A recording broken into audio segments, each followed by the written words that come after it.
اسلام آباد میں بین المذاہب ہم آہنگی انکلیو بنانے کا منصوبہ. انٹرفیتھ انکلیو میں مسلمانوں، ہندوؤں، مسیحوں، سکھوں اور پارسیوں کی عبادت گاہیں بنائی جائیں گی. وزیر اعظم نے وزیر مذہبی امور نور الحق قادری کی تجویز پر گرین سگنل دے دیا. سمری چند روز میں ارسال کر دی جائے گی.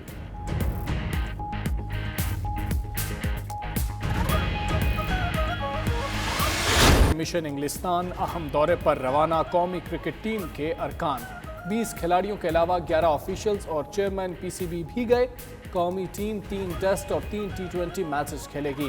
بابر اعظم کا کہنا ہے تاریخی دورے پر انگلینڈ جا رہے ہیں جہاں کھیلنا ہمیشہ بہترین رہا. مداحوں کی سپورٹ اور دعاؤں کی ضرورت ہے.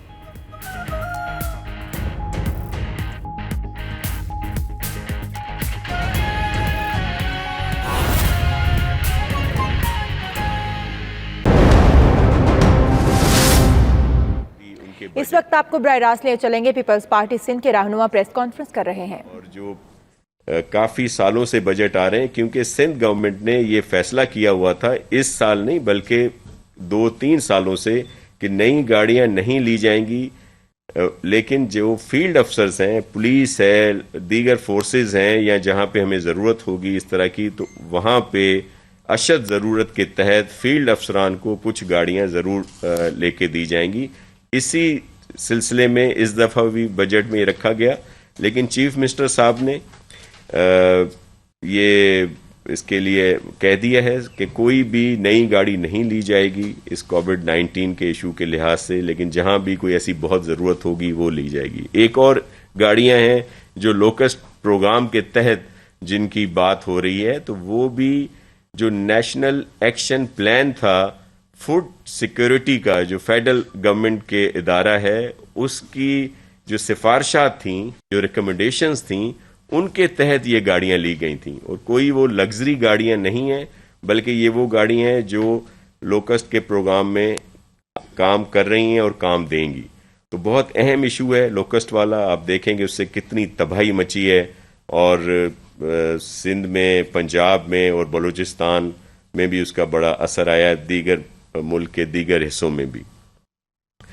پھر آئل پرائسز آپ دیکھیں کہ جو نااہلی اور جس طرح شروع سے پی ٹی آئی کی گورنمنٹ کی جو پالیسیز ہیں وہ ملک کو معاشی طور پر کتنا نقصان پہنچا رہی ہیں. جب انٹرنیشنلی یہ پرائسز کم تھیں اور $10 اور اس سے بھی نیچے آ گئی تھیں، تو جو یہاں کی او ایم سیز ہیں، آئل مارکیٹنگ کمپنیز ہیں، انہوں نے کہا کہ ہمیں امپورٹ کی اجازت دی جائے، اور ان کے پاس اسٹوریج بھی تھی، لیکن ان کو سختی سے منع کیا گیا کہ آپ امپورٹ نہیں کر سکتے.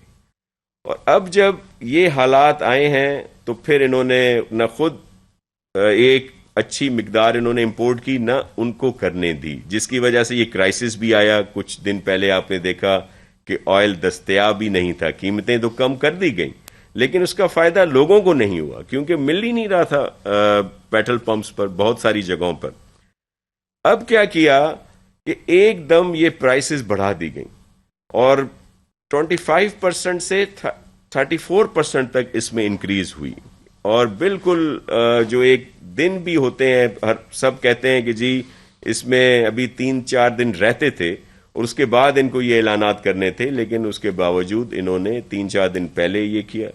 اور کچھ لوگوں کو ظاہر ہے یہ ابھی آگے چل کے ساری چیزیں سامنے آئیں گی کہ اس سے کس کو فائدہ ہوا، اور ظاہر ہے نقصان تو عوام کا ہی ہوا. پہلے بھی ان کو آئل نہیں ملا، اب جو مل رہا ہے اور ملے گا تو وہ زیادہ بہت مہنگا ملے گا. تو یہ ان کی جو نیگلیجنس ہے وہ سب کے سامنے ہے. اور یہ صرف ایک فیلڈ نہیں ہے، یہ ہر فیلڈ میں ناکام ہو چکے ہیں اور صرف باتیں کرتے ہیں. جب ان سے کوئی ان کی اپنی پرفارمنس پوچھیں تو یہ دوسروں پر الزامات لگانے کی بات کرتے ہیں. پھر ہمارے کچھ دوست جو ہیں وہ ایک، اب کیا ان سے کہا جائے کہ وہ ایک سیاسی شوشے کے طور پر آپ نے دیکھا کہ کچھ لوگوں نے یہاں پہ دھرنا دیا. اب میں آ رہا تھا تو اب تو وہ دھرنا نہیں تھا یہاں پہ، اور صرف انہوں نے ایک میڈیا پبلسٹی کے لیے وہ کیا. حالانکہ ہمارے بجٹ میں پورے سندھ کے لیے جو بھی بہتری کے پروجیکٹس ہم نے رکھے ہیں وہ ہیں، لیکن خاص طور پر کراچی کو زیادہ اہمیت دی گئی ہے. جو اے ڈی پی ہے، آپ کے علم میں تھا کہ جب پہلے دن بجٹ پیش ہوا تو انہوں نے باہر آپ کے روسٹرم پہ آ کر کہا، کیونکہ آپ سب لوگ اسمبلی کو کہ اس میں ہیں